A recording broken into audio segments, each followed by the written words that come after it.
Bonjour à tous, c'est Maximilien Durand. J'espère que vous allez bien. Moi, ça va plutôt bien. C'est parti pour une nouvelle vidéo.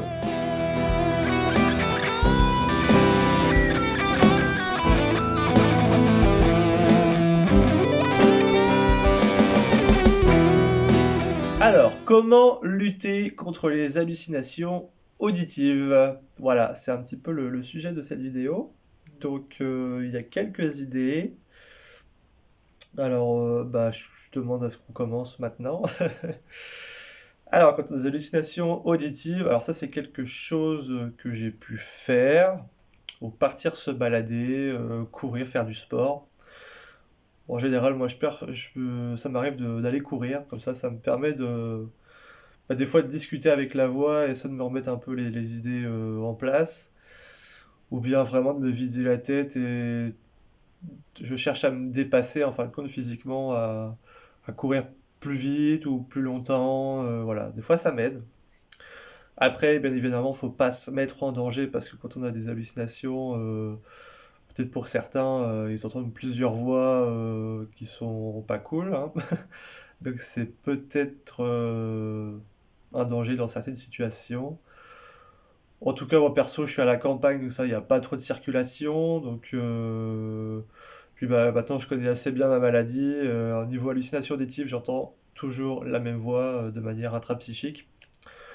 Donc c'est quand même moins gênant. Donc c'est vrai que partir courir, des fois ça fait du bien. Ensuite, j'ai mis un autre point, donc faire de la peinture ou une autre activité créative.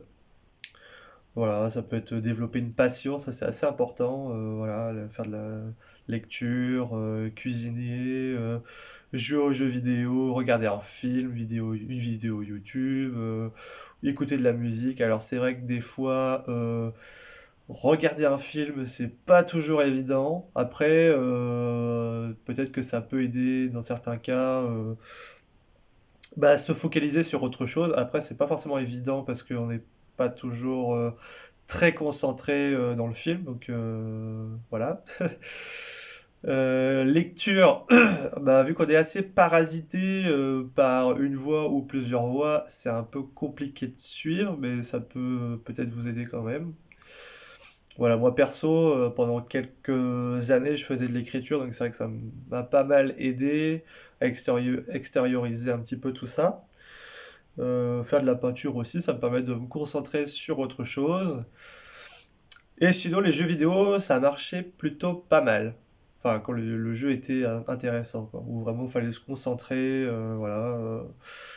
Ça, c'est quelque chose qui a pu m'aider, voilà. Comme ça, je pense plus à rien d'autre. Je suis vraiment dans un univers, voilà, ça peut être, voilà, je joue à Sekiro, pour ceux qui connaissent, hein, Sekiro ou Fallout, des choses comme ça. Vraiment, c'est, voilà. Ensuite, eh bien, tout simplement parler à quelqu'un. Donc, ça peut être un ami, quelqu'un de la famille, ou bien tout simplement un psychologue, un psychiatre, un infirmier, quelqu'un de confiance en fin de compte. Ça peut aider un petit peu, peut-être, hein, j'imagine. Ouais, ça peut aider, je pense. Autre point, alors ça, j'ai jamais essayé parce que je suis pas spécialement patient. C'est tout ce qui est méditation, relaxation, c'est pas trop mon délire. Peut-être qu'il faudrait que j'essaye un jour, peut-être que ça peut aider. Enfin, en tout cas, moi j'ai d'autres stratégies qui me permettent de lutter, donc pour le moment c'est pas quelque chose où je vais aller vers. Mais ça peut aider, je pense. Voilà, ça peut aider. Autre point, prendre soin de soi, tout simplement. Je sais pas, aller se faire masser quelque part, prendre un bain, une douche, tout simplement. Je sais pas, aller chez le coiffeur, je sais pas. Prendre soin de soi, tout simplement. Ça peut peut-être aider. Penser à autre chose, penser à soi et pas. Après, c'est assez facile quand je dis ça, mais des fois, c'est assez complexe de lutter. Autre point, là je pense que ça dépend vraiment des cas. Ça va être de donner du temps aux voix ou à la voix, enfin bref, de s'exprimer, essayer de discuter avec. Alors c'est sûr, au début, enfin du moins dans mon cas, vu que c'est des voix extrêmement violentes qui donnent des ordres, enfin, des paroles qui sont très dévalorisantes, c'est assez compliqué. J'ai eu une période où j'étais vraiment de provoquer la voix, en fait, c'est ça. J'ai eu une période où je provoquais la voix, c'est-à-dire que bah, je faisais comme lui, on va dire. Et personnellement, ça m'a pas du tout aidé. C'était pire en fin de compte de provoquer la voix, d'être moi-même méchant avec elle, on va dire. Trop, c'était pas la bonne solution, enfin du moins personnellement. Après, on peut discuter. Ah oui, c'est vrai. Quand je dis s'exprimer avec la voix, bien évidemment, donc on peut le faire de manière intérieure ou bien on peut le faire de manière orale. Et bien évidemment, il faut peut-être éviter de le faire en public parce qu'après les gens ils peuvent nous regarder, nous juger. Donc essayer de trouver un endroit, un moment où on est seul pour discuter avec. Si on le fait de manière orale, moi des fois ça m'arrive des fois. Donc essayer de discuter avec et essayer de savoir pourquoi cette voix ou ces voix-là disent ces choses-là. Et peut-être essayer de nouer un contact avec, moi comme moi avec la voix que j'ai, voilà, pour ceux qui connaissent pas, donc j'ai toujours eu la même voix que j'ai appelée Murphy. Et c'est vrai que depuis quelques temps, quelques années, on a une sorte de lien. C'est pas toujours évident. Des fois, on se marre bien parce qu'on a quand même à peu près le même humour. Donc humour noir, humour trash. Et des fois, on arrive à se comprendre, mais des fois, enfin, c'est quand même moins chiant aujourd'hui quand même, mais ça peut l'être. Donc ouais, peut-être essayer de discuter avec. Et ou alors même de reformuler ces paroles négatives en paroles positives au final. Alors ça, je crois que je l'ai jamais trop fait. J'ai pas trop le souvenir de ça, de tout ce qui est reformulation. J'étais plus, ouais, je pense pas que j'ai fait ça. Moi, j'étais plus dans la discussion des fois. Voilà, donc je disais parler avec la voix, savoir s'affirmer, mais sans être dans la provocation. Après, peut-être que ça peut marcher pour certains, hein, je sais pas, mais ça, c'est plutôt assez perso. Faut savoir, ouais, s'affirmer, poser un peu des limites. Et voilà, par exemple, si une voix me dit, bah, que, je sais pas, il y a eu un événement, il y a eu, je sais pas, j'étais en train de parler avec quelqu'un m'a dit quelque chose de négatif, et que la personne s'en va, par exemple, et la voix va avoir tendance à me dire que je me suis laissé faire, que je suis faible, que je devrais violenter cette personne, voire la tuer.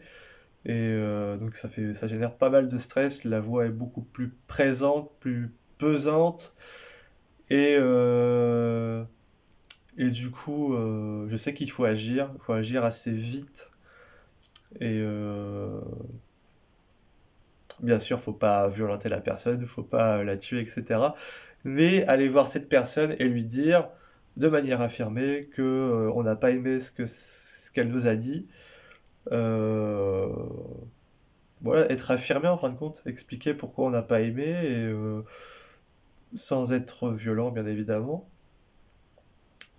Et moi personnellement, ça permet, alors des fois ça peut être des malentendus, ça peut être des malentendus et du coup quand on discute et bah, qu'on finit par comprendre bah, que c'était un malentendu ou que la personne s'est excusée ou je sais pas, ça permet enfin personnellement ça permet que la voix se calme, que j'ai moins de tension, que la voix se calme et du coup voilà tranquille parce qu'après si jamais je laisse durer, si jamais voilà déjà je vais mal dormir déjà ça c'est sûr ça va me travailler et voilà ça génère du stress donc forcément il y aura plus de symptômes et on peut vite se laisser submerger par tout ça et donc voilà faut pas trop attendre dans ces moments-là et voilà. Ensuite, on peut également tenir un journal intime, par exemple, dans lequel on va pouvoir noter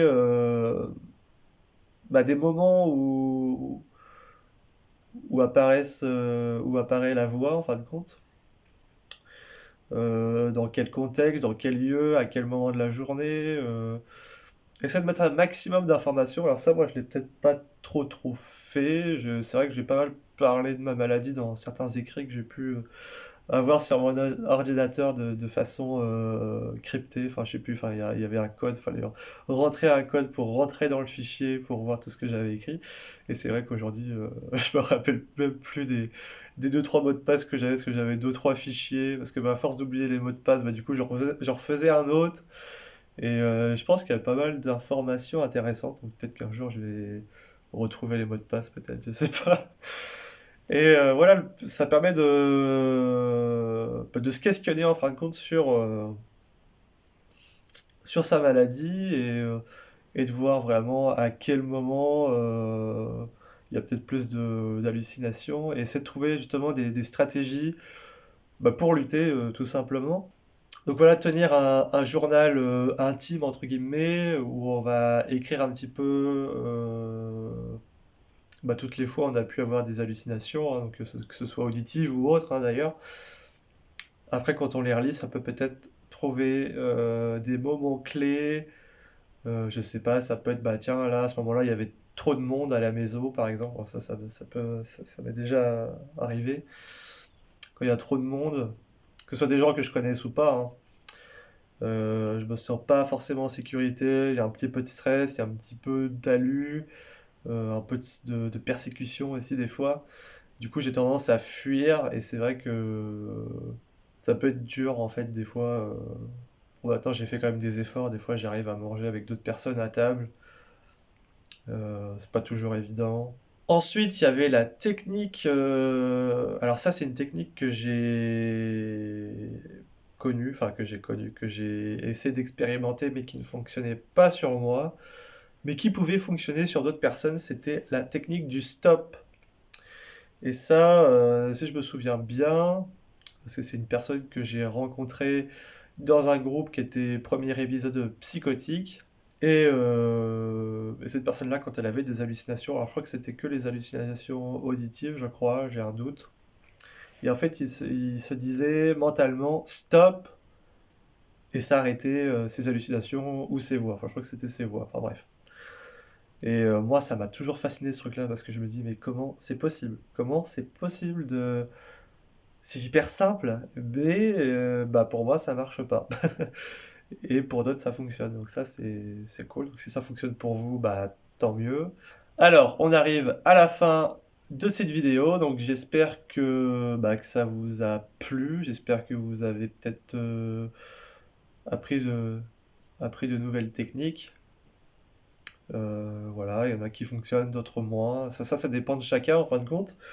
Et puis il y a peut-être d'autres techniques qui existent et que j'ai pas mentionné, hein, parce que voilà, je peux, je peux pas tout savoir. Peut-être qu'il y en a qui ont des techniques, je sais pas. À vous de me dire en commentaire les techniques qui ont fonctionné pour vous ou pas, et les techniques que je n'ai pas mentionnées, qui pourraient fonctionner pour d'autres personnes qui souffrent de schizophrénie, qui souffrent d'hallucinations auditives ou hallucinations de manière générale. Et voilà, c'est comme ça vous pouvez vous entraider entre vous.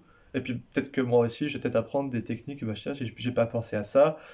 Peut-être qu'il faudrait que j'essaye et voilà, ça pourrait peut-être m'aider aussi justement à lutter des fois contre les hallucinations auditives ou autres.